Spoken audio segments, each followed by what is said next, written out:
En un mundo saturado y hasta abrumado por la información, es vital apoyar un medio de comunicación alternativo que desafíe el status quo, que aporte una perspectiva diversa para pensar de forma crítica y hacer aportes a la construcción de un futuro más sustentable. Es una voz para aquellos que no tienen voz en los medios hegemónicos. Es una plataforma para las ideas innovadoras y las voces disidentes.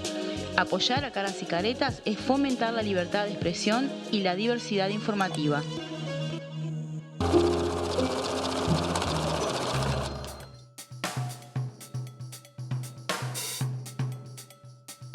Buenas noches, estamos otra vez en Dato Mata Relato. Hoy es lunes 18 de marzo. ¿Cómo andás, Julieta? Acá muy contenta de compartir la energía del lunes a la noche que le estamos dando a la gente para que arranque con toda la semana, ¿verdad? Mitad de mes de marzo. Qué campaña se viene, ¿no? Uy, estamos en marzo y esto ya está a 100 grados centígrados. No sé cómo vamos a terminar. No sé si llegamos a las internas acá. ¿Cómo va a estar las internas? Tal cual. Y las nacionales ni te cuento. Bueno, hoy tenemos un programa súper movido. Exacto, como la realidad. Bueno, para empezar, ¿qué te parece si volvemos un poco a conversar de qué está pasando en el interior del país? Pero el año pasado analizamos bastante el tema de frontera, ¿no? Y la realidad de la frontera y la complejidad de la frontera se mantiene, a pesar de que con el cambio en Argentina podemos decir que hay una situación que mejora la coyuntura. Pero de todas formas, recientemente ha salido alguna información de algunas dificultades que se han dado en la gestión municipal, en la gestión departamental de la Intendencia de Paysandú. Y hoy tenemos un invitado especial, el economista Gastón Núñez, aparte compañero mío de facultad, para comentarnos un poco qué está pasando en esto de Paysandú. ¿Qué ha pasado en estos últimos meses? Él hizo un informe, un análisis a partir de la información del Tribunal de Cuentas y nos pareció importante porque, en definitiva, a nivel de lo que es la economía departamental, todo lo que es la gestión es importante. Así que, bueno, le damos la bienvenida a Gastón, si te parece. Perfecto. Está por Zoom. Hola, Gastón, ¿estás por ahí? Hola Julieta, hola María, ¿cómo están? Bueno, primero agradecerles el espacio y que se acuerden de mí, que se acuerden de nosotros en el interior. Y sí, efectivamente, tal cual un poco lo describía María, la situación que tenemos acá, en realidad en el interior en general, pero en particular en el litoral, y más con el litoral, los litorales sobre el lado argentino, está bastante compleja. Y luego, en realidad, aparte aparecen estos datos relacionados con, básicamente, la principal organización económica del departamento, que es complicado. Igual, antes de ir al tema más concreto del tema de la Intendencia, para nosotros acá en todo lo que son los programas de Caras y Caretas, llegar al tema de llegar a lo que pasa a nivel del interior del país es importante, porque es uno de los medios que tiene bastante repercusión y nos parece siempre importante tener como esa información que no siempre en los medios nacionales está tan clara. Entonces, bueno, nosotros con Julieta siempre teníamos para este programa, y con Leonel, nuestro productor, teníamos algunos objetivos y bueno, a medida que va avanzando el programa, vamos concretando. Hoy estamos en nuestro programa 40. Vamos incorporando algunas cuestiones, pero bueno, nos parecía importante aprovechar un poco que vos habías publicado este informe, había salido en algún medio de prensa a nivel local, poder comentar un poco y que nos abriera un poco el panorama de este análisis. Pero antes de ir a lo de la Intendencia, el año pasado, y de hecho nosotros publicamos algún artículo con Gastón que escribimos en conjunto sobre todo el tema del desempleo y también sobre la realidad de frontera, y muchas veces cuando yo estoy escribiendo sobre frontera lo llamo a Gastón para discutir, intercambiar y procesar un poco los números en conjunto.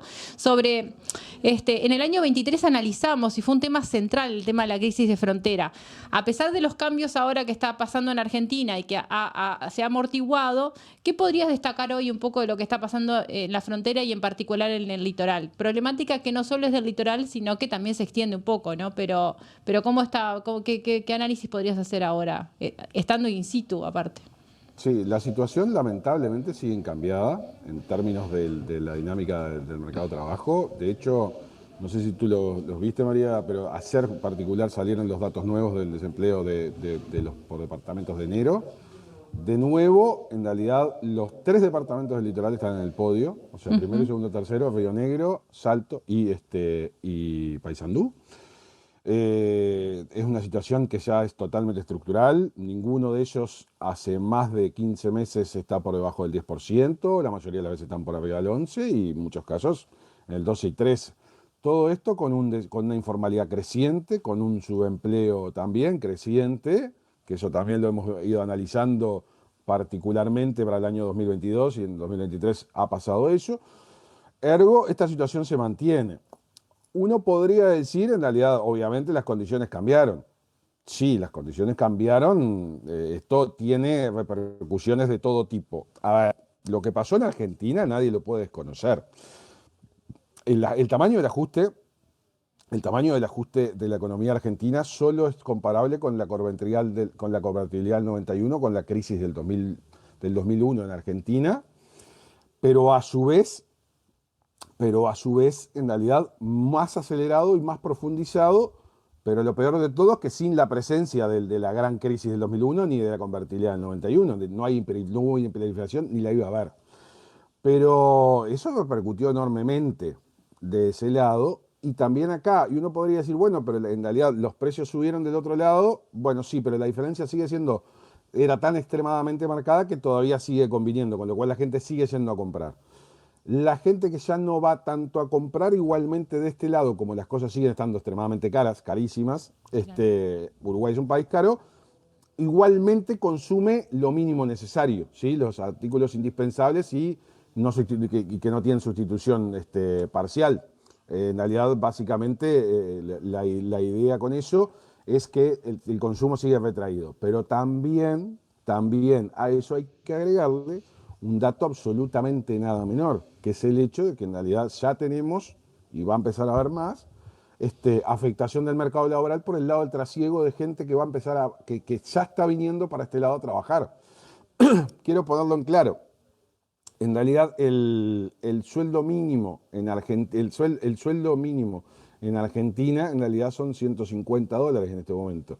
Y el sueldo promedio de esos son $300, cuando el sueldo mínimo nuestro es de 500. Con lo cual, y estoy hablando formal, no informal. Con lo cual, en realidad, claramente, para cualquier persona que venga a trabajar acá es mucho más redituable, pero no solo es mucho más redituable, sino que aparte le permitiría tener una capacidad de consumo, o sea, cubrir sus necesidades de mucho mejor manera. Obviamente que eso va a terminar afectando a la baja en el mercado de trabajo. ¿En qué sentido? En que en realidad, hay una necesidad más de trabajar de esas personas de manera urgente, en realidad van a aceptar peores condiciones, con las cuales vamos a tener peores condiciones en el mercado laboral y depresión de los salarios por exceso de oferta. Lamentablemente, en realidad la situación deberíamos esperar que empeore. Esa es la situación y es lo que estamos viendo. Bueno, viendo un poco lo que estabas comentando, cosa que nosotros hemos discutido varias veces y en este programa en particular hemos tratado con especial atención, ¿no? Porque estamos como en un tiempo en el cual el tema de los datos generales de mercado de trabajo, de salarios, parece que son todos datos de festejar que estamos bárbaros entre creación de empleo, recuperación del salario real. Nosotros hicimos un programa específico con Bruno Giametti analizando el tema y insistimos sobre eso, pero el deterioro del mercado de trabajo en cuanto a la creación de empleo informal, en particular en lo que es el interior del país, en los departamentos de frontera, pero más allá de los departamentos de frontera y sin una política de empleo que atienda a esa estructura, es una preocupación. Entonces, a la situación estructural que tiene la frontera de Uruguay, le sumamos lo que fue toda la pérdida de competitividad y en particular la situación con Argentina el año pasado, en una política de cambiaria que no cambia en Uruguay, que se mantiene, alcanza con ver los niveles del dólar en los últimos tiempos,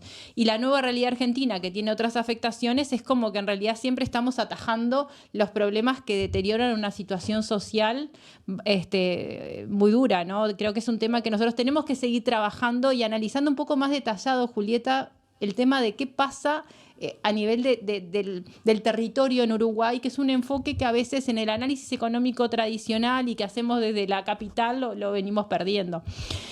¿Alguna María, cuestión en particular relacionado con eso, es claro que inclusive el propio gobierno no tomó la medida de cerrar las fronteras, más allá de que sería un disparate, por el hecho de que en realidad lo que tenía era una válvula de escape, estaba hablando del gobierno uruguayo, una válvula de escape en los consumos de ese lado. De El precio. problema cuál fue, que en realidad, sin cerrar la frontera, con el aumento de precios del otro lado, se cerró esa válvula de escape. Y lo que deberíamos esperar de este lado todavía es mayor conflictividad social, aparte de eso. ¿Alguna cosa de Paysandú y concreto del departamento que te parezca interesante destacar, ya que vos vivís allá y estás más involucrado, más de la realidad económico-social departamental? Ya que podemos hacer foco, particularmente el departamento en relación a como yo lo conocí, que tampoco nunca lo conocí divinamente bien, porque yo ya vivo acá hace más de 10 años, pero yo ya llegué con aquello del Paysandú industrial, hace muchos años que ya no existe. Ya sos sanducero, digamos. Claro, no soy Arachán, soy de Cerro Largo, Sí, con lo cual di la vuelta entera, digamos. Tenés toda la perspectiva. Sí, no sé si es bueno, pero sí, tengo bastante perspectiva. Sí, no, el tema cuál es. La sociedad es una sociedad estructurada de manera distinta, por ejemplo, la sociedad que yo conocía tanto en Montevideo como en Cerro Largo, es una sociedad con alto nivel de... Era una sociedad con altísimo nivel de cohesión social. Pero vos lo sabés Pero con perfectamente. realidades sociales muy tremendamente crueles. O sea, yo trabajé mucho en Paysandú, trabajé mucho en la zona más crítica de asentamientos y también trabajé en la parte rural, ¿no? Después. La más grande que hubo de asentamientos en toda esta ciudad, en toda la historia de esta ciudad, que fue la regularización de los asentamientos de la Chapita. Sí. Y en particular, en realidad, esa situación se sigue dando y hay guetización de barrios. O sea, la integración ha ido desapareciendo.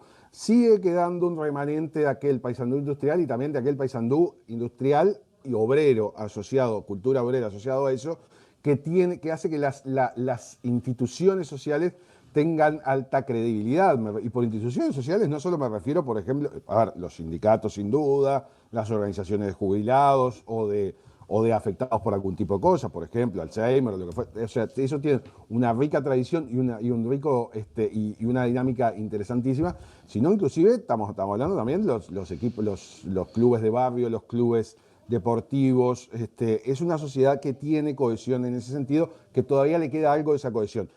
Ya la ha perdido muchísimo, es de los departamentos los departamentos contra la frontera, junto con Salto, Artigas, Rivera, Cerro Largo, que empieza a presentar asentamientos ya hace tiempo, ya hace varios años. Y que tenía una historia industrial también que era parte de esa cohesión social, ¿no? Esa de cuestión más obrera también, que también perdió un montón. Sin lugar a dudas, sí. Y parte de eso inclusive se mantiene. A mí me ha pasado mucho porque me invitan, pero también porque concurro a locales sindicales y yo te puedo asegurar en realidad que la diferencia, o sea, para decirlo mal y pronto, en realidad un local sindical de cualquier sindicato de medio término en Paysandú es una casa con todas las de la ley, o sea, es un local espectacular, mejor inclusive que el local sindical de Montevideo. En Melo con suerte, en realidad esos sindicatos tenían un garage. Con suerte, ¿no? Si No, pero... Claro, pero ¿por qué? Porque la frontera norte tiene mucho menos ese activo social, no lo tiene, ¿no? Lo ves en Melo, claro, o en Cerro Largo, lo ves en Rivera también, o lo ves que falta ese tipo de instituciones que son fundamentales a la hora de construir activos sociales que hacen a la cohesión social, como vos decías, pero sí, bueno. De hecho tienen como una cultura política mucho más arraigada. Más también, arraigada, ¿no? sí. Y de hecho la intendencia de Paysandú, la izquierda tiene más chances siempre de competir realmente con otros departamentos donde la izquierda no llega a ser competitivo, ¿no? Pero somos también de los departamentos de alterne, ¿no? O sea, sí, ganamos nosotros, ganamos exacto. Pero vamos un poco al tema, ¿no? Ay, perdón, dale. No, Te corté mal, no, sí. No, dale. No, una cosa que quería preguntar con respecto a Paysandú, que yo recuerdo la última vez que yo visité Paysandú, se estaban hablando de ciertas inversiones inmobiliarias argentinas que también tenían mucho que ver con lo que se estaba planteando en términos de desarrollo local, ¿no? O sea, me hablaban de la creación, es más, no sé si se había construido, ¿no?, del rascacielos ese que armaron en Paysandú. Y nada, preguntarte si eso, alguna información que nos puedas dar.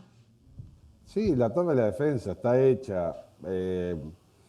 A ver, ¿fue una inversión importante en términos edilicios? Sí, no una inversión como la que... A ver, para hacerte bien claro, nosotros en la Intendencia, yo participé en el gobierno de Caraballo, el gobierno anterior, nosotros generamos las condiciones para que hubiera 3 torres de ese tamaño, o sea, perdón, porque eso es lo que construimos, son 8, en realidad en un formato de cooperativas de vivienda, pero eso no sale la Torre de la Defensa.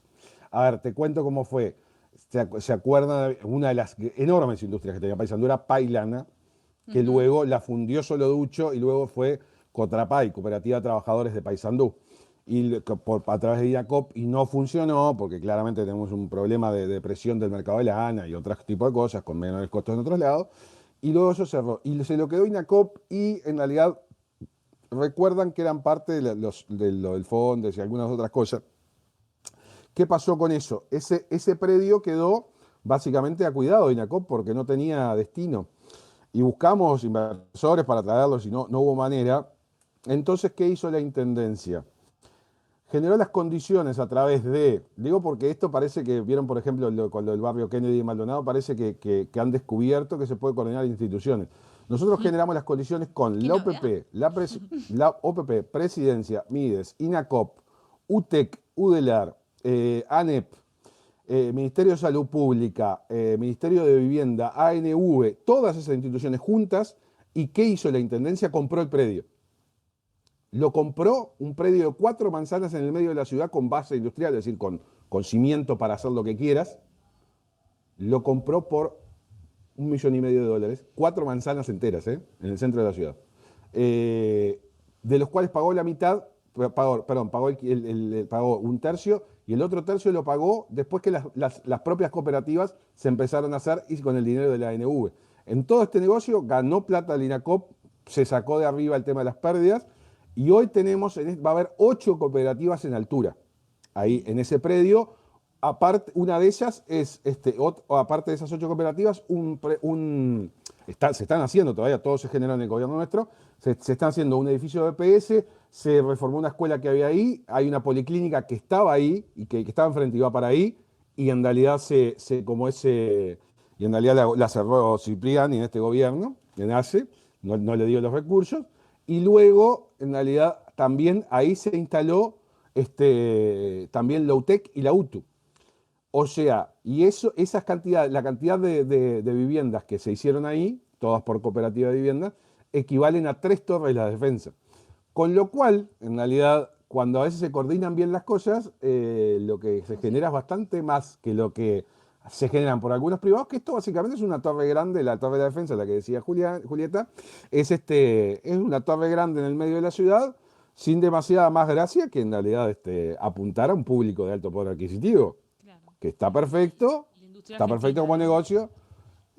Claro, pero está perfecto como negocio, pero tampoco no le cambia la vida a la ciudad, para nada. Pero es una inversión, bienvenida sea. De hecho, si no me cambia, equivoco, no mueve la aguja.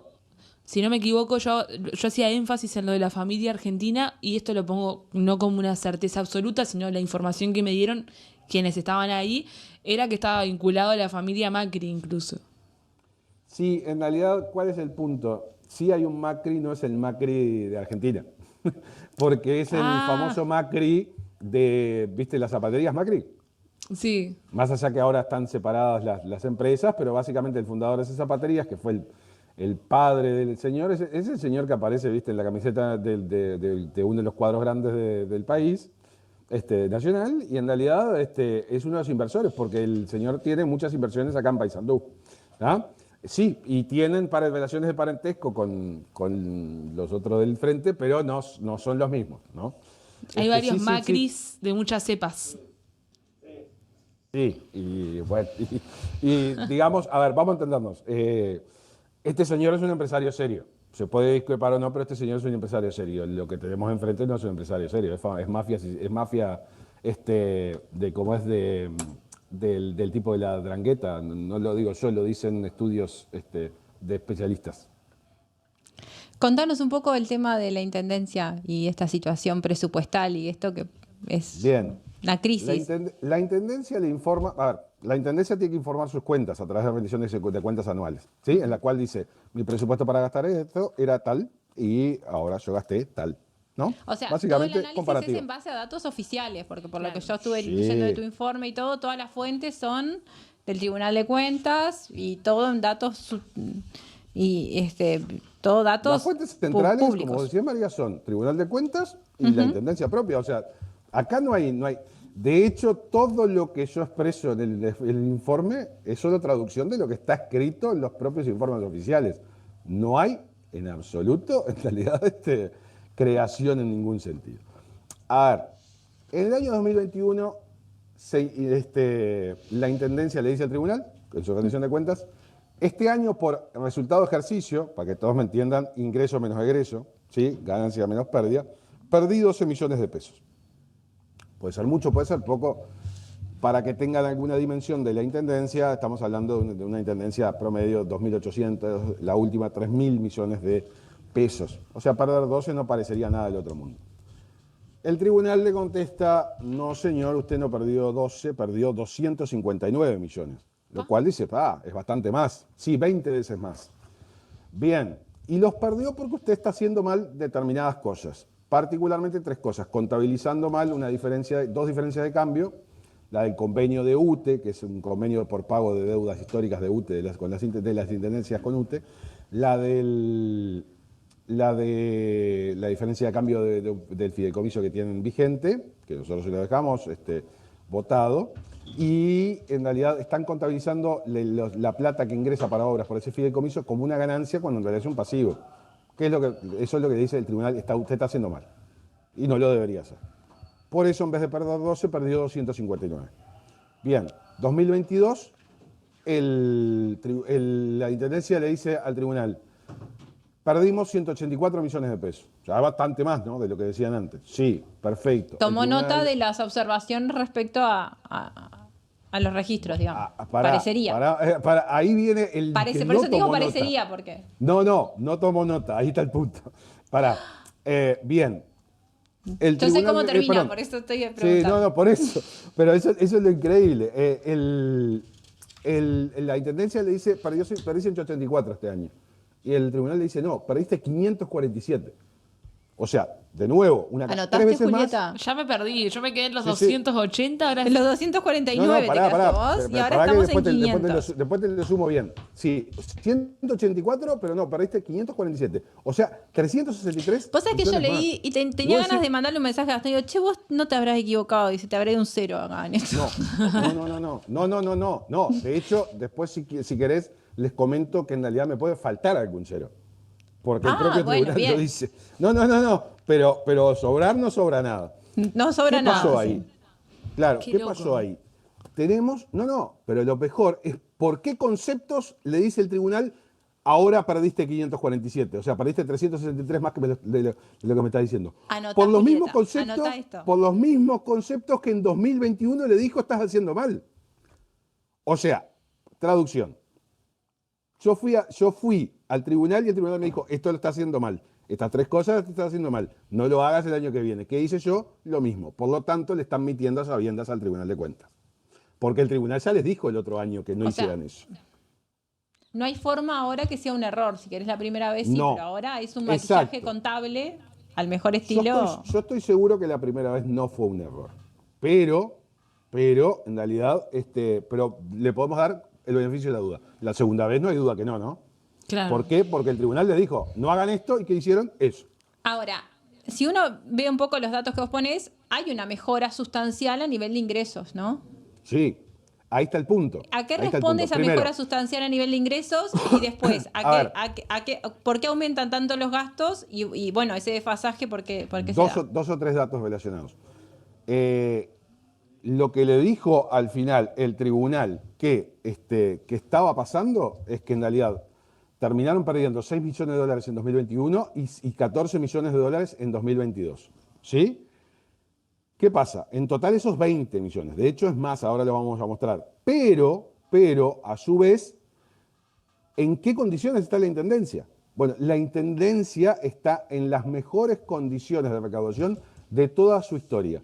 El promedio de los últimos 20, 30 años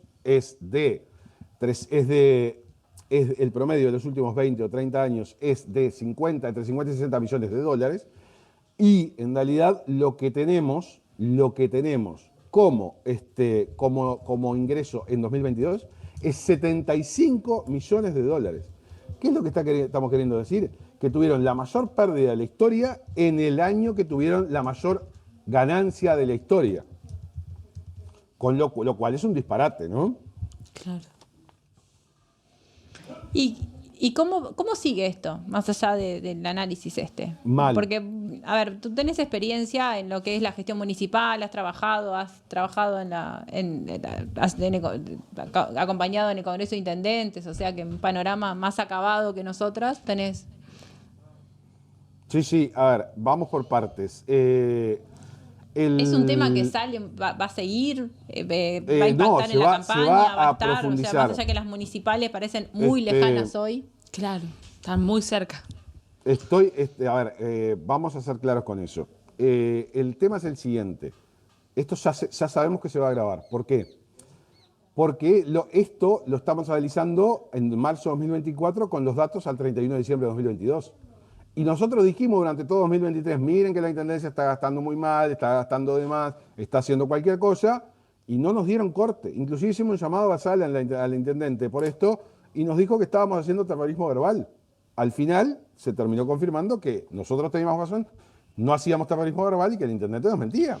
¿Tienen una proyección 2023? La proyección 2023 es que esto aumenta. Lo que no tengo claro es la magnitud, exacto, la digamos. Profundidad del aumento. Yo espero que ralentice, porque si ¿Se no puede ralentiza... gestionar algo con un año y medio, un año y algo a posterior? Como poderse se puede. A ver, como poderse perfectamente se puede. A nosotros nos pasó cuando vino la pandemia, nos mató a todos y sin embargo la Intendencia de Paysandú en particular, en eso quiero ser claro y tiene que quedar claro en términos de cómo entregamos la Intendencia. La Intendencia nunca había tenido superávit acumulado, es decir, siempre tenía deuda externa, tenía deuda a pagar, y en el año 2018 y 2020 nosotros tuvimos superávit acumulado, es decir, pasamos de tener deuda a tener superávit acumulado, o sea, dejamos de tener deuda externa. Y cuando entregamos el gobierno en 2020 lo entregamos con superávit acumulado. La primera vez en la historia también que pasó eso. Sin embargo, en 2 años, estos señores lo dejaron peor que como la recibimos nosotros en 2015. Nosotros la recibimos con un 14% de deuda en relación a lo gastado y ellos ahora la tienen en 33%. En 2 años pasaron de 1 positivo a 33 negativo, de como es de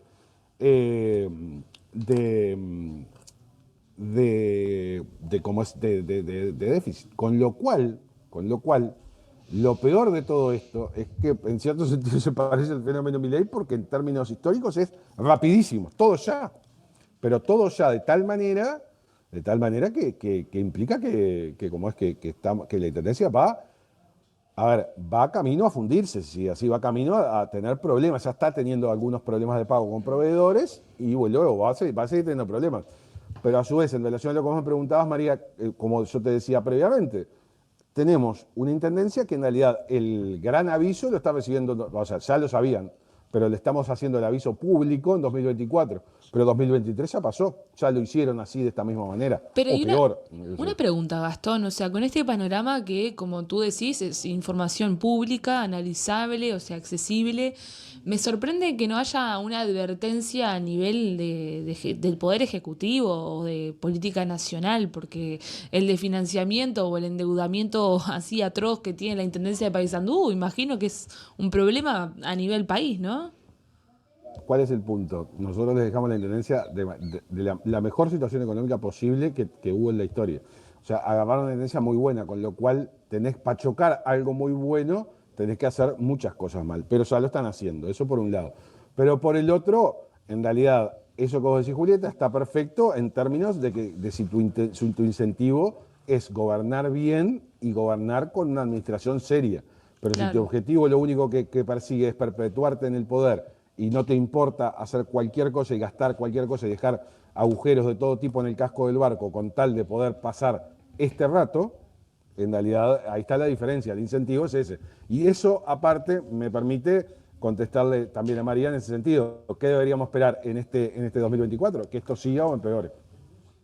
Claro. Aparte el 2024 está ya comprometido por la altura del año que estamos. A mí me surgen 2 o 3 comentarios y Me parece que es un buen tema para profundizarlo, es un poco en estas dificultades de los números, ¿no? Que aparte que estamos viendo números 2022, sabiendo que los 2023 son complejos y qué dificultad en términos de lo que es la gestión, con la importancia que tiene una institucionalidad como es la intendencia en lo que es la realidad territorial de los departamentos, y esto que mencionabas antes, hay recortes en algunos servicios cuando realmente hubo una buena recaudación, ¿no? No, perdón, una buena no, María, la mejor de la historia. La mejor de la historia, sí. O sea, la mejor Después, recaudación de la historia con la mayor pérdida de la historia. Todo en el mismo año. Después, el análisis en profundidad de cuáles son las causas que llevan a este déficit tan enorme, si son temas, bueno, pues si uno dice, bueno, estamos en una inversión en políticas sociales, levantando el departamento, que no se justifica tampoco, o si estamos hablando de problemas fuertes de gestión departamental o de situaciones que hay que analizar en profundidad. Cuando uno tiene estos números así, sin duda tiene que profundizar en el análisis, ¿no? No, lamentablemente es gasto clientelar político bastante puro y duro. ¿Por qué? Porque en realidad, de hecho, lo que hace la Intendencia no ha variado, inclusive en muchas cosas ha empeorado. Tenemos otros ejemplos por la zona, ¿no? De situaciones de clientelismo político muy duros y que tampoco tenía una respuesta clara. Y las otras dos conceptos que a mí me gustaría como para cerrar y reflexionar un poquito es, por un lado, esta situación de déficit de déficit presupuestal y de temas de gestión, ¿cuáles son su correlato que tienen a nivel de la realidad territorial, económica y social del territorio? ¿No? Porque, a ver, en un país como el nuestro, el rol de la intendencia es fundamental en un montón de áreas, en el área productiva, en el área del control, en el área social. Y por otro lado, si tienen algún análisis o se han visualizado qué pasa a nivel de otras realidades departamentales, si se está dando alguna situación similar o del estilo, capaz que no tanta profundidad, o sí, pero ¿qué tienen de esa perspectiva? Sí, mirá, en función de eso, como vos sabés, María, muchas veces en realidad nos pasa conjuntamente, hacemos muchas cosas juntos contigo, muchas veces el disparador que yo tengo a veces son cosas que vos me planteás y muchas veces también son cosas que a veces hago para mi departamento. Y luego digo, bueno, pero este propio análisis debería poder replicarlo para cada departamento. Estamos en esa fase, sí vamos a hacer un análisis. Está diciendo completo. que lo hago laburar, ¿no? También, sí, bueno, pero tenés como ciertas condiciones de maga, porque no es muy fácil hacerme trabajar a mí, digamos. Pero a ver, en realidad el punto ¿cuál es? Justamente tenemos datos de que están habiendo comportamientos parecidos en algunas intendencias, la de Artigas en particular. Pero y en algunos casos, en realidad, si se quiere en términos proporcionales puede tener algún viso peor que la Intendencia de Paysandú. Sin embargo, en términos de profundidad, el tamaño de la pérdida, no hay duda que es la peor de todas. ¿Sí? Bien, eso por un lado. Por el otro, ¿qué es lo que estaríamos haciendo con eso? Mostrando comparativamente esas realidades en todos los casos. Inclusive, que esto quiero ser claro, el intendente Olivera, en realidad, cuando salió a contestarme a mí, dijo que esto era un bolazo y que no existía, pero se explicaba por un problema de contabilización. Con lo cual, en realidad, al decir que era un bolazo, para él no existía. O sea, básicamente estoy diciendo un bolazo yo. No, el problema es que el que dice que tiene esa pérdida no soy yo, es el Tribunal de Cuentas. Con lo cual le está diciendo al Tribunal de Cuentas que dice bolazo. Pero a su vez se dice, no, esto es un bolazo, o sea, no existe. Pero se explica por tal cosa, entonces resulta que no es un bolazo. Tiene una explicación, existe. Ahí hay una contradicción. Pero luego, después, dice, el problema es que acá, en Paysandú, algunos economistas, en particular yo, y otra gente, están diciendo que la Intendencia de Paysandú tiene esta realidad, pero no hablan de la realidad de Montevideo y Canelones, que están fundidas. Él afirma que están fundidas, Montevideo y Canelones. Entonces, ¿yo qué hice? Me fui a fijar los números de Montevideo y Canelones en el 2022. En el 2022, la deuda externa acumulada de Montevideo es el 12% negativo y la de Canelones el 26% negativo. La de Paysandú es 33% negativo, con lo cual Paysandú está peor. El resultado del ejercicio es de ganancia de $2 millones para cada una de estas intendencias, tanto Montevideo como Canelones, y de pérdida de $14 millones para Paysandú. Entonces, claramente, Paysandú está peor, tanto en ejercicio como en deuda acumulada, que Montevideo y Canelones. Con lo cual, si le tomamos la palabra al intendente Olivera y él dice que para él las intendencias de Montevideo y Candelón están fundidas, básicamente, y como los datos de numéricos son peores para Paysandú, ¿qué es lo que nos está diciendo Olivera? Nos está diciendo que la intendencia de Paysandú está fundida. Y de hecho, en esto quiero ser claro, yo lo he dicho clarito en el informe y lo digo acá en la prensa y con ustedes. La intendencia de Paysandú, si sigue así, va camino a fundirse. ¿Cuál es el futuro de la intendencia de Paysandú si sigue así? La intendencia de Coutinho, que terminó sin poder pagar los sueldos un mes antes de las elecciones. Pero ¿cuál es el problema asociado a eso? Claro, ese es el destino de la intendencia de Paysandú si no se mejora. Ahora, ¿el problema cuál es? Que en realidad el que dice que está fundida no soy yo. Es el propio intendente que lo acepta en realidad implícitamente. Gastón, muchísimas gracias. Muchas gracias, te vamos a volver a llamar. Es un tema sumamente preocupante este. No, y lo que está bueno creo que también es un disparador porque capaz que tenemos que seguir como contactando colegas que están en los departamentos, que están en el territorio para poder analizar situaciones del territorio que tienen esto, que después uno puede extrapolarlos a otras realidades y que no terminan siendo solamente una cosa localista, que también es importante. Yo creo que sí, si me permiten, en realidad ustedes tienen una gran capacidad de nacionalizar los temas y es muy común que nosotros nacionalicemos los temas de gestión del área metropolitana, sobre todo de Canelones y Montevideo. Porque hay más gente, y bueno, y la centralidad, la capitalidad de Montevideo, el gobierno central instalado ahí. Pero, a ver, tenemos también que tener la capacidad de poder nacionalizar los temas departamentales de los departamentos más de interior adentro, por una cosa que es real. Muchas veces, muchísimas veces, se hacen algunas críticas hacia los comportamientos políticos o de gestión pública digamos, de las intendencias metropolitanas, y en realidad en las intendencias del interior se hace eso de manera muchísimo peor. Y en esto quiero ser claro, en realidad, por ejemplo, se critica la intendencia de Canelones con las designaciones directas, y en proporción de designaciones directas es la antepenúltima, es la tercera, pero en la parte de abajo, y la última es Montevideo. Las 6 primeras son del Partido Nacional, las 5 primeras no tienen un solo designado por concurso, uno solo. Todos son designados por designación directa. Nosotros que cada tanto nos planificamos hacer número. Yo les quiero agradecer mucho. Un gusto, Julieta, que no la conocía personalmente, la he visto mucho contigo, María.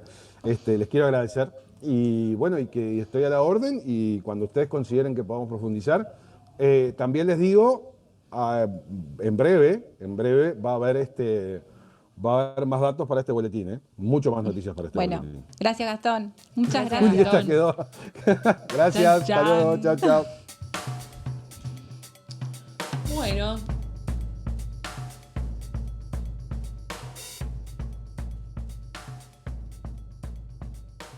Bueno, seguimos en nuestro podcast de Economía en Dato Mata Relato. Hoy tenemos un invitado muy especial en esta segunda parte. Tenemos a uno de nuestros compañeros columnistas de Caras y Caretas, a nada más y nada menos que Juan Raúl Ferreira. Bienvenido. Muchísimas gracias. Un gran gusto estar con ustedes hoy. Muchas gracias por la invitación.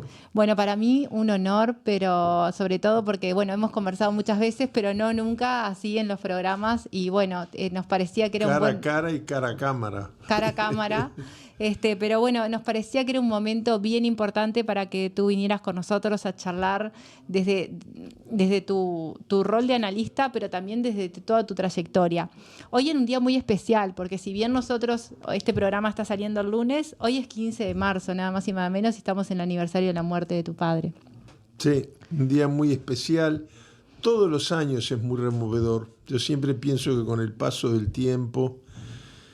Yo me acuerdo cuando murió mi padre, hoy hace 36 años, entre las sorpresas fue recibir una carta del senador Edward Kennedy de Estados Unidos, del Partido Demócrata. Personaje muy especial, se había encariñado mucho con nosotros durante los años del exilio. Y él, había perdido 3 hermanos que tuvo que despedir prematuramente, me cuenta esa experiencia y me pone, vas a ver cómo con el tiempo el espacio que hoy llena el dolor va a dejar paso a los lindos recuerdos de los momentos compartidos. Y es verdad, pero no deja de ser una zona gris y confusa porque todos esos recuerdos gratos están llenos también de nostalgia Y yo este año creo que lo resumí en un Twitter, ahora se le hizo un X, donde ponía, no termino de extrañarlo, lo sigo extrañando mucho. Fue una relación muy especial, muy intensa. Aún los momentos de máximo dolor los compartimos, los pasamos juntos y de alguna manera todos ellos, los gratos, los sueños, los dolorosos, todos me dejaron alguna lección. Espero seguirla aprendiendo. Yo tengo el recuerdo de ese día, de lo impactante que fue la movilización, de todo lo que fue el cortejo hacia el Palacio Legislativo y de la gente cercana. O sea, yo era niña, tenía 6, 7 años, y de la gente cercana y familiares que iban con afinidades políticas y no afinidades políticas, pero fue de los hechos que a mí me movilizó, porque fue, creo que, de las primeras veces que me di cuenta de lo que era esa movilización de tanta gente por una situación. Sí. Yo vivía en el centro y me removedor. acuerdo de estar en la casa de mi abuela y llegar otras tías porque venían del funeral. Pero bueno, muchas gracias por estar en este día especial grabando. Así que nosotros, estamos muy preocupados, y en este podcast, que bueno, fue un desafío que Alberto Grille nos puso, de poder analizar la economía, poder traducirla, poder llegarla. Hicimos todo un año de podcast de economía, y este año quisimos dar un pasito más y profundizar en el análisis económico y en la interrelación con otros temas, en particular con la política, por ser el año de campaña, ¿no? Entonces, en esta realidad, si bien es, como te decíamos, es un podcast de economía, el análisis tiene que ver con muchas cosas, pero en particular con los temas de inserción internacional, donde vos sos experto, y que muchas veces van de la mano con la economía. Que van de la mano con la economía y que tienen mucho que ver. Entonces, una cosa que queríamos un poco reflexionar es, bueno, ¿qué destacarías de Uruguay en pleno año de campaña electoral y con las complejidades que impone el mundo actual, que es muy difícil hasta a veces de poder dimensionar y poder sintetizar y poder analizar en conjunto? Y para ello, sin querer sesgar la respuesta o la reflexión, quiero destacar algunos aspectos que me parecían importantes. En primer lugar, Uruguay afrontando situaciones de corrupción que trascendieron el plano nacional en todas las dimensiones. Nunca estuvimos tanto en el plano internacional, aunque se quiera tapar el sol con un dedo, como con lo que fueron el tema de casos de corrupción en la cúpula máxima del gobierno, con los temas de los pasaportes, que terminaron en la destitución nada más y nada menos que del canciller y del ministro del Interior, y que todavía no se terminan de cerrar, ¿no? Aunque se quiera, no se terminan. También situaciones de corrupción en otras instituciones, como fue el caso de la CARU, de la Comisión de Salto Grande.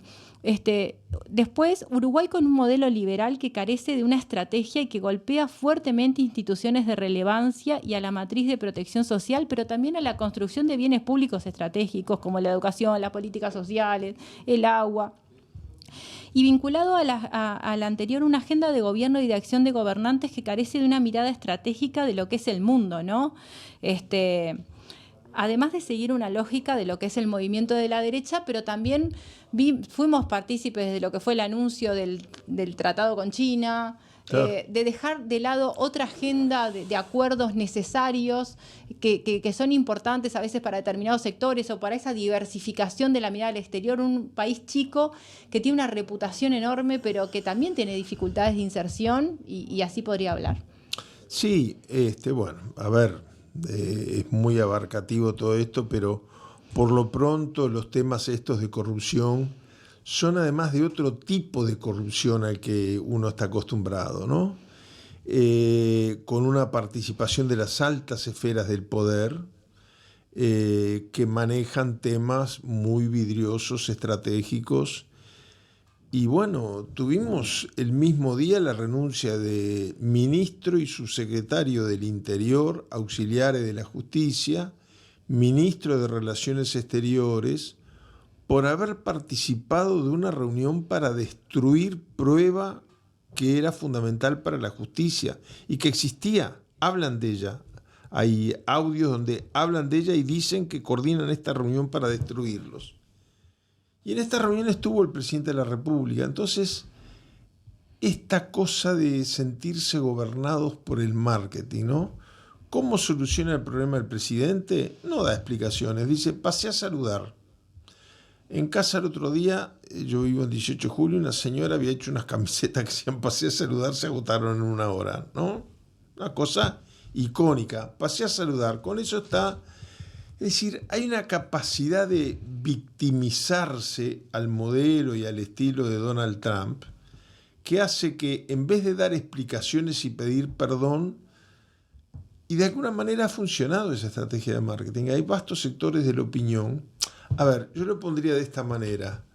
Yo no tengo duda de que va a perder las elecciones el Partido Nacional. Creo que el gran desafío que tiene la oposición es no ganar simplemente porque pierde el gobierno, sino ser capaz de conquistarse el triunfo, de ganarse la esperanza, la alegría, los sueños, lo que la gente está necesitando.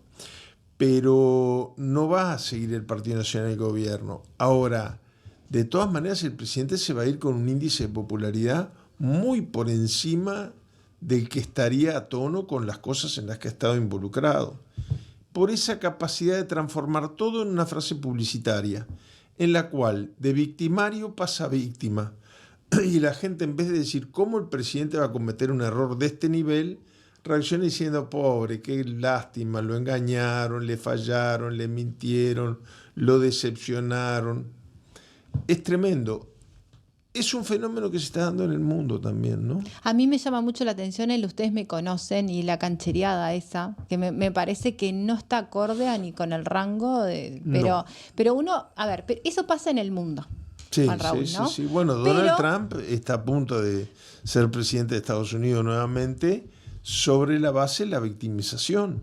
El resultado de las elecciones primarias de Georgia y de Colorado, los dos estados donde se le había prohibido figurar en las boletas y la Suprema Corte de Justicia designada por él, lo bancó hoy y obligó a que estuvieran en las boletas. Fueron los estados donde ganó por más margen. La nueva derecha hoy se maneja con esos códigos. Pero yo te pregunto en eso, ¿no? Porque nosotros en Uruguay, sí, más allá de las discrepancias que podíamos tener, teníamos como una cuestión de un antídoto de lo que era la institucionalidad uruguaya y del hacer una política distinta, que era parte de un valor diferencial de lo que era el Uruguay respecto. Siempre nos comparábamos con Argentina, pero también con otras realidades.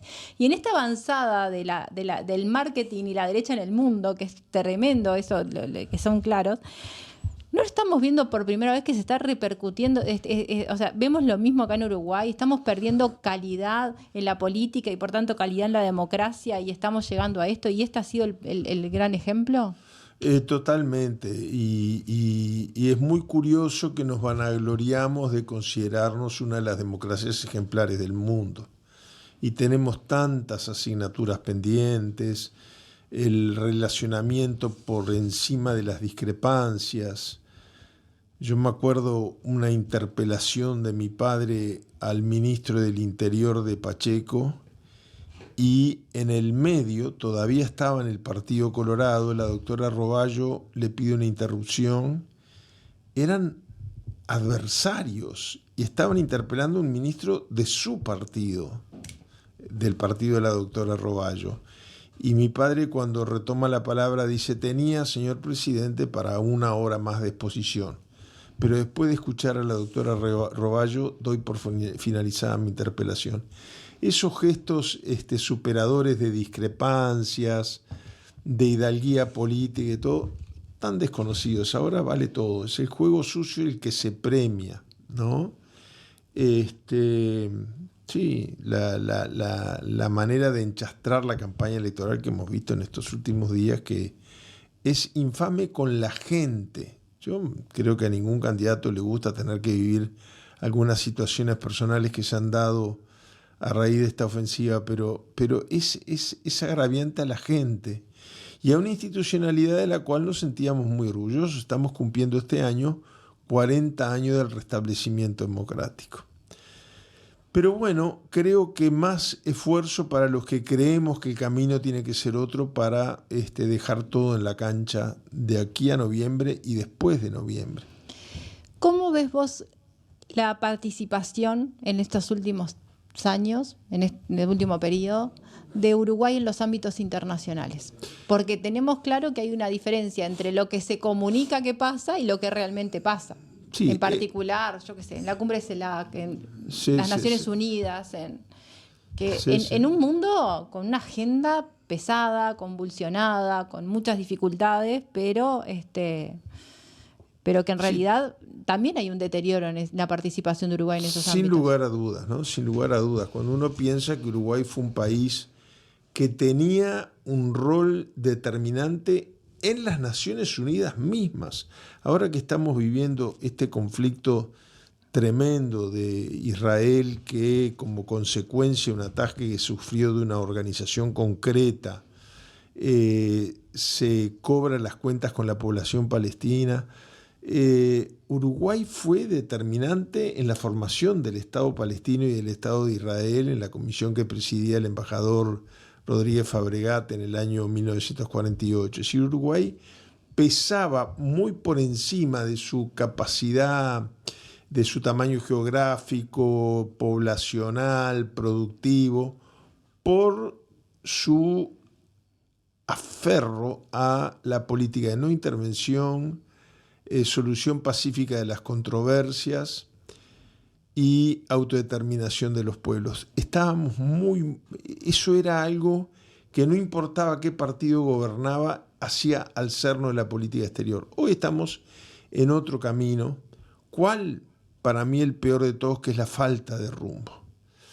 La falta de rumbo con algunos nortes equivocados. Por ejemplo, en el Mercosur, destruirlo.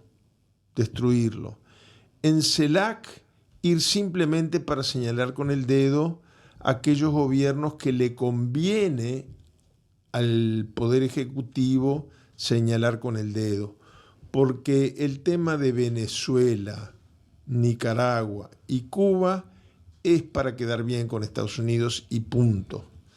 Porque no puede ser que en la reunión de CELAC de lo único que hable el presidente es de que en Cuba hay un partido único, cuando ha estado 4 años remando para tener las mejores relaciones económicas, remando mal y en la dirección equivocada, con la República Popular China, donde también hay un partido único. Cuando cumplió 100 años ese partido único, el Partido Nacional le mandó un telegrama de felicitación. Entonces el partido único está bien en unos países, está mal en otros. Lo que está mal es que Uruguay quiere ingerir en los asuntos internos de otros países y no piense en sus intereses geopolíticos. Yo creo que dormí a los lectores de Caras y Caretas durante años, durante la administración Bustillo, diciendo que no iba a haber tratado de libre comercio con China, que yo podía explicar todas las razones y trataba de argumentar siempre por un lado distinto, pero que no iba a haber. Bueno, estamos llegando a los meses finales del gobierno, no hubo tratado de libre comercio y no hay una autocrítica, no hay una expresión del presidente, de la Cancillería diciendo nos equivocamos. Es más, cuando Lula nos hizo el enorme honor, un tipo que ha reinsertado en un año a Brasil en el escenario internacional de una manera impresionante. Cuando Lula, después de su primer viaje al exterior como presidente, que es a la Argentina, a una reunión del Mercosur precisamente, viene al Uruguay, acuerda con el presidente Lacalle Pou que Uruguay va a dar una chance de no insistir en el tema del acuerdo bilateral de libre comercio con la República Popular China, por lo menos hasta que no terminen las negociaciones del Mercosur con la Unión Europea. ¿Y qué hace el Uruguay? Manda al canciller Bustillo a Pekín, a Beijing, como se pronuncia ahora, el mismo día que llega en una visita de Estado del presidente Lula. Y ahí se lo pusieron por escrito: no nos interesa un acuerdo bilateral negociado fuera de las instancias multilaterales. Bueno, hay una cantidad de razones que lo explican, la presencia de Lula en el gobierno, hasta uno de los países que era un estorbo para negociar con China, que era Paraguay. Ahora, a raíz del conflicto del gobierno de la República Popular China con el gobierno de Taiwán, hace que a los chinos también les interese meter a Paraguay en la bolsa para poder negociar el establecimiento de relaciones diplomáticas. Todo esto era muy claro. Uruguay no quiso. Brasil le ofreció llevarlo de la mano. No quisimos. Solamente agravios al gobierno brasilero. Bueno, el otro día el presidente dijo que Argentina y Brasil son culpables de que no tengamos un acuerdo con la República Popular China, cuando durante todo el gobierno Fernández y desde el inicio del gobierno de Lula le están pidiendo al gobierno uruguayo que negociemos todos juntos. Brasil es la primera economía del mundo. ¿Cómo negociamos mejor? Bueno, no quisimos. Ahora no quiero ni pensarlo. Ya están hablando de un posible acuerdo de libre comercio con la alianza NAFTA del norte, es decir, con los Estados Unidos. Bueno, pero esta tosudez nos ha llevado a debilitar los organismos multilaterales de la región, a no jugar el papel que pudimos haber jugado en la CELAC, que es la única instancia estrictamente latinoamericana. Es una OEA previa a la OEA, una OEA sin Estados Unidos, una OEA sin el Ministerio de Colonias, como le solíamos llamar cuando éramos jóvenes, al intervencionismo. La OEA siempre fue un organismo que Estados Unidos utilizó para llevar adelante sus políticas más belicistas y agresivas hacia la región. Pero bueno, así terminamos el gobierno sin una sola conquista y sin una sola palabra de autocrítica. ¿Dónde está el Tratado de Libre Comercio con China? Nos dijeron antes de fin de año, el primer año, el segundo, el tercero, el cuarto.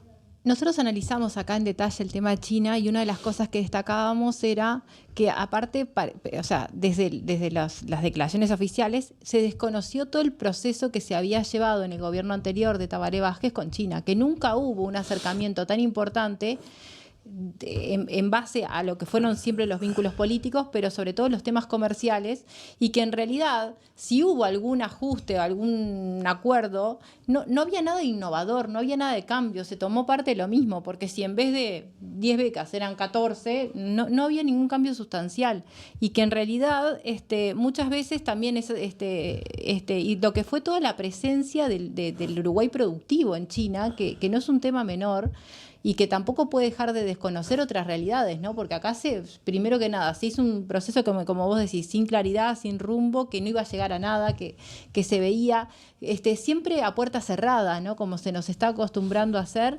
Y con un desconocimiento total. De cómo funciona China, de cómo piensan, de cómo...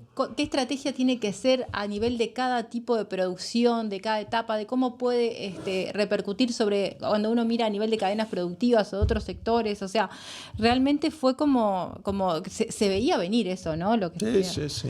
Yo tuve el enorme privilegio, porque ya tengo unas cuantas, mira ahí unas cuantas el monitor.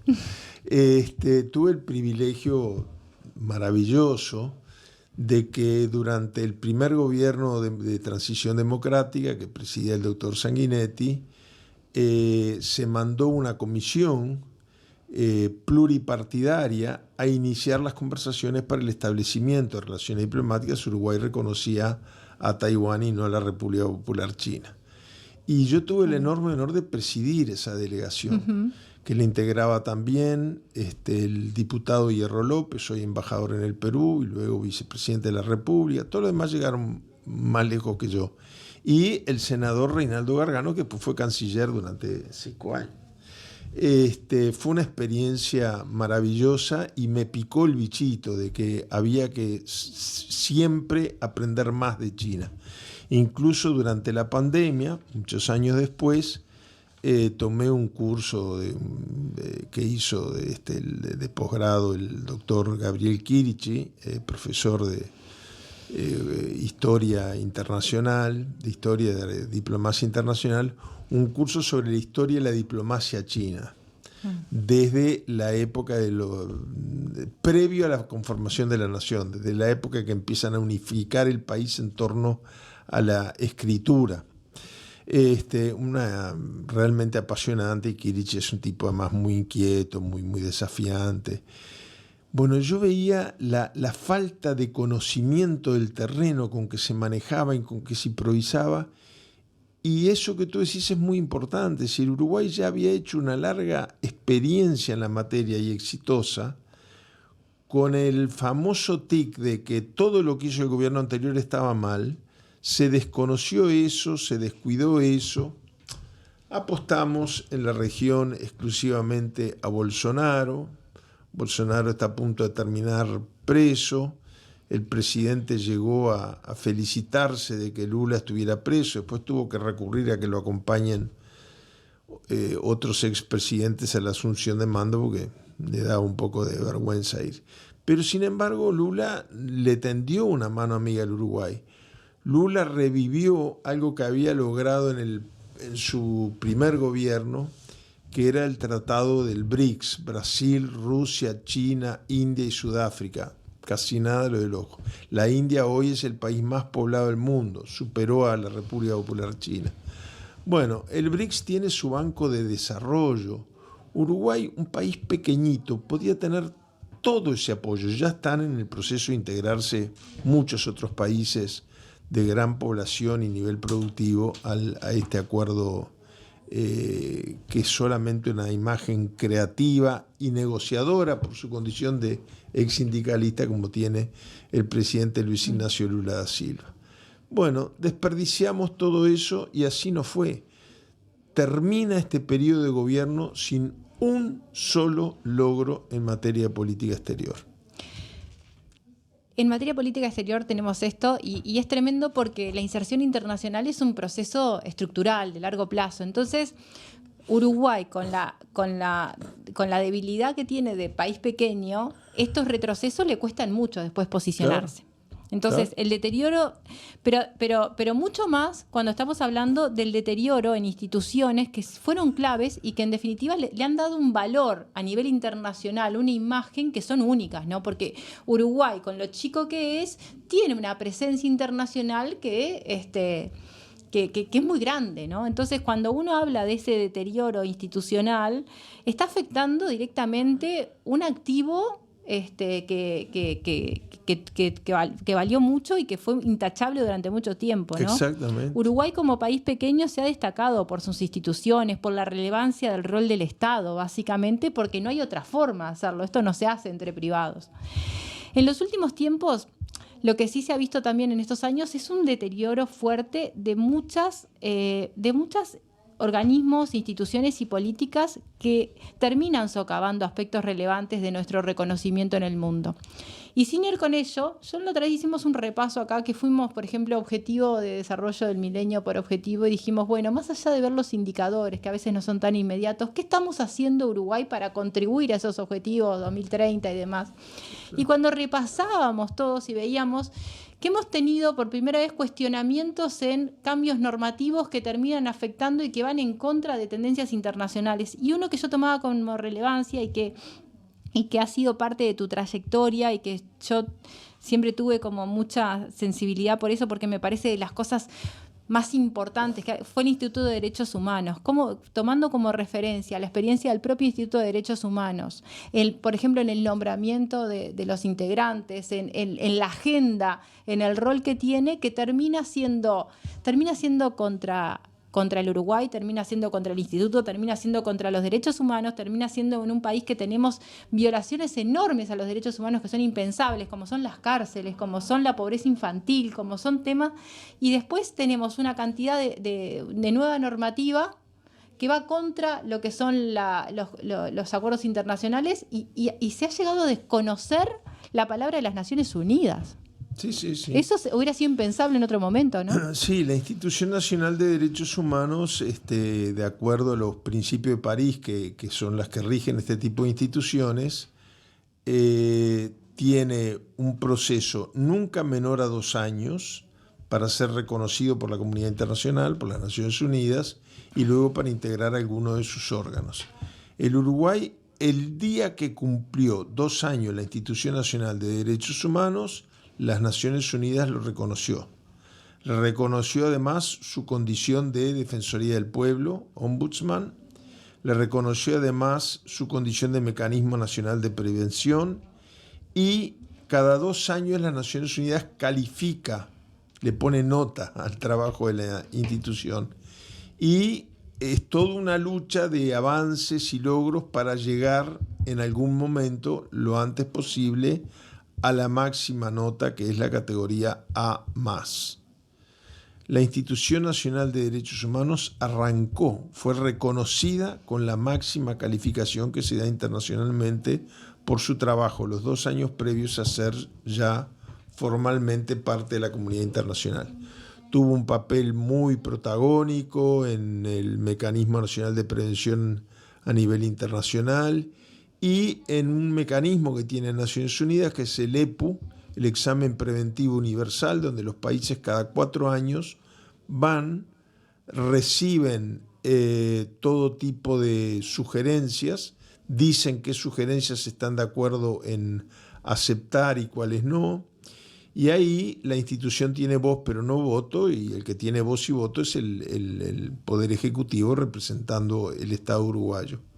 Sin embargo, durante los 2 años y medio, más 5 de Tabaré, son 7 años, los 7 años y medio que la institución convivió con gobiernos del Frente Amplio, siempre tuvo la máxima calificación y siempre el Poder Ejecutivo iba de la mano con sus recomendaciones, por más que no eran vinculantes, no eran obligatorias. Ahora eso se rompió. Se rompió. Uruguay critica mucho las sugerencias que le hacen otros estados. Y bueno, lamentablemente es un proceso que daña a la institución misma. Yo me pregunto, ¿cuánta gente sabe hoy que existe la Institución Nacional de Derechos Humanos? El gobierno la critica diciendo que tiene mucho menos quejas y reclamos de la ciudadanía que las que tenía antes. Bueno, en gran medida porque no tiene la visibilidad y el protagonismo que tenía antes. Nosotros estamos contentísimos de recibir muchas sugerencias y pedidos de amparo. Hoy no está jugando el protagonismo. Yo me acuerdo del día anual en que la Institución Nacional de Derechos Humanos hacía su informe verbal en el Parlamento, era cabeza de noticiero desde una semana antes. Totalmente. Ahora pasa totalmente desapercibido. Nosotros eso lo hemos analizado también del rol de los medios públicos que también tienen en la difusión, porque claro, si bien los medios públicos a veces no son el centro de lo que es, pero sí son la primer punta de lanza de la repercusión. Entonces se termina armando una agenda que está muy determinada también por los medios públicos, y se le ha sacado peso. Pero hablando de economía y hablando del Uruguay del desarrollo, una institucionalidad como el Instituto de Derechos Humanos es fundamental, es clave, porque aparte, tratando temas que son históricos y que son de mucho peso, después empieza a tomar cabida en temas de actualidad que son muy importantes, y la visibilidad, la presencia, y que tenga mucho tema de trabajo y en agenda es fundamental, como lo es, por ejemplo, otro tipo de instituciones en otros temas que también cobran relevancia y que también han ido para atrás, como son los derechos a la competencia. Que decía, bueno, según cuántos temas que trates y que tienen mucho que ver con una institucionalidad fuerte que termina repercutiendo. Pero yo tocaba el tema de derechos humanos, el Instituto de Derechos Humanos, porque creo que había un antes y un después en la creación y en el funcionamiento y en los informes, en la presentación del informe anual, que tenía que ver con esa profundización de la democracia, y tiene que ver mucho con los desafíos del desarrollo que tenemos en la actualidad.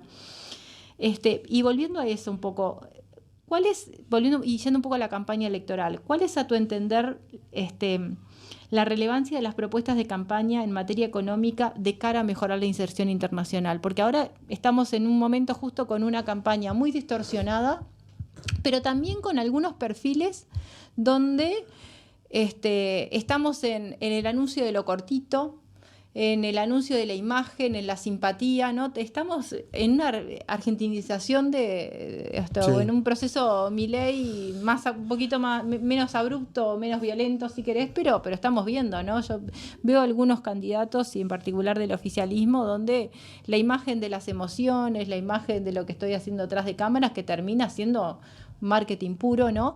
Cuando en realidad hay temas que no están presentes. Bueno, ¿qué va a pasar en materia de inserción internacional? ¿Cuáles son las propuestas de corte económico? ¿Qué se va a hacer con la ciencia y la tecnología? Entonces uno espera ver candidatos, simpatizantes o no, que hablen de los temas sustanciales que hacen al crecimiento económico, al desarrollo, a los derechos, a temas que el Uruguay está totalmente endeudado, a la pobreza infantil. Es tremendo, el tema de la pobreza infantil es tremendo, ¿no? El otro día yo escuché un periodista que me pegó como un látigo lo que dijo, me tocó el alma, porque estaba interrogando a un legislador y le dice, el legislador se quejaba de que había disminuido muchísimo la tasa de natalidad. Y el periodista le preguntó, ¿y qué es lo que podemos proponerles? ¿Que nazcan para pasar hambre? Porque si nacen seguramente tienen mucho más posibilidad de tener hambre que los viejos, que a veces les hacemos sentir que son una carga para la sociedad. Pero después hay otras agendas que me parece que... también eso es un problema, ¿no? Claro, sin lugar a duda. Todo eso es ayornar el país al mundo en el que vivimos. Por ejemplo, el tema de la negociación internacional y comercial con temas que afectan el medio ambiente y el efecto invernadero.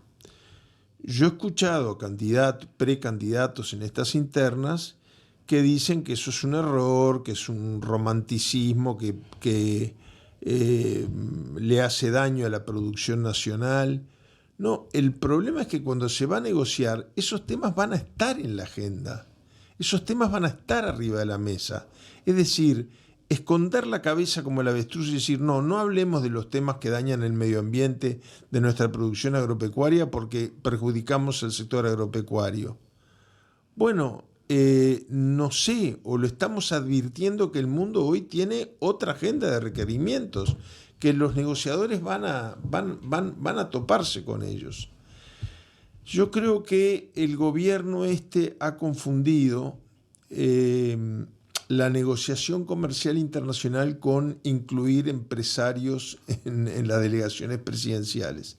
Y son roles totalmente distintos. Yo me acuerdo cuando el contador Enrique Iglesias era canciller, en más de una ocasión que a mí me tocó viajar en delegaciones que él presidía, él decía, el Estado tiene que hacer las pistas de aterrizaje para la mejor negociación comercial posible. Luego salir a vender sus productos es un tema de los privados, no es un tema nuestro. Y no hay que mezclar una cosa con la otra. El presidente cree que viajando con el presidente de los arroceros, el presidente de la Asociación Rural, el presidente de la Federación Rural soluciona el problema. No. Y a veces hay que dar algunas malas noticias, pero nosotros tenemos que tener en nuestra ruta productiva una adaptación a los requerimientos del mundo. Estos avisos que se hacen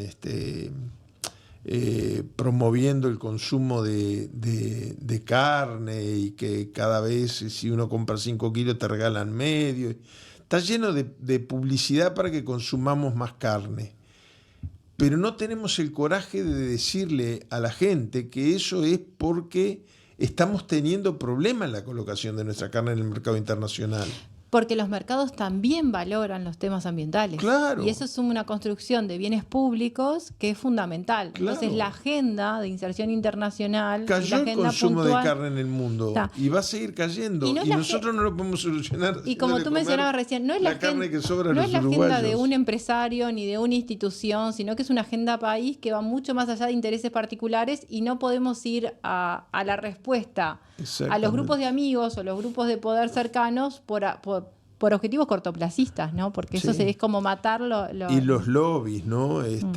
Por ejemplo, perdón que me salga un segundo el tema estrictamente productivo, pero por ejemplo, los fondos globales hoy. ¿Qué explicación puede haber para que Uruguay en la Asamblea General de Naciones Unidas haya votado en contra de un alto al fuego en la Franja de Gaza para permitir el pasaje de un corredor humanitario? ¿Qué razón de Estado puede haber?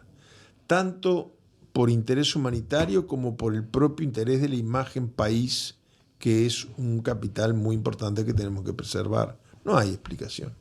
Para cerrar, y voy a ir a un tema un poquito más concreto, pero Argentina y Uruguay hoy, ¿no? El gobierno actual y el oficialismo se los ve simpatizar con el tema, con el efecto Milei y todo este ajuste tremendo y esta crisis tremenda que está viviendo Argentina en forma forzada, con estos niveles de empobrecimiento, de violencia nunca vistos, ¿no? No todos están atentos al desastre que se está dando en el plano económico en Argentina y social sobre todo, y los impactos que tiene en Uruguay. Se ven simpatías y a la vez indicios de querer ver algunos caminos como sean en el país vecino, ¿no? Con amortiguando un poco la imagen, pero no lo estamos viendo ahora. Sí. Tenemos una argentinización de nuestra política, pero también eso puede repercutir después Sí, ¿están por detrás de alguna de las propuestas que están viendo? Que las cosas que están ocurriendo en Argentina se hagan en nombre de la libertad y que se abre el libertarismo. Cuando se le quita el concepto de libertad, su concepto más importante, que es el social. Hasta en los orígenes etimológicos de la palabra. Amistad por lo social, cariño por lo social. De ahí viene la palabra libertad. Nosotros acá hablamos que es la bastardización total del concepto de libertad, claro. Porque la libertad, eso de la libertad responsable... La libertad es yo te puedo matar si te tengo al lado porque soy libre, pero es una libertad individualista total que ataca el bien social como bien principal. Y en cuanto al rol del Estado, la inexistencia del Estado, todo lo que se gasta por parte del Estado es inútil, entonces eso implica estar en contra de la educación pública, en contra de la salud pública, en contra de las asistencias sociales. Realmente es patético, ¿no? Es muy peligroso. A mí me llamó la atención porque después las noticias locales de Estados Unidos lo confirmaban, que el propio presidente Trump, que participó de un evento internacional junto al presidente Milei, trató de tomar distancia, lo saludó en su discurso, pero trató de tomar distancia. Milei quería después, porque es increíble lo que voy a decir, pero es más estatista y partidario de la intervención en temas económicos Donald Trump que Milei. Es una cosa patética, pero es así. Y estamos viendo cómo ahora la crisis ha llevado a un enfrentamiento no solamente con las organizaciones sociales, sino también con los gobernadores, lo que en un país federal como la Argentina pone en juego la razón misma del Estado.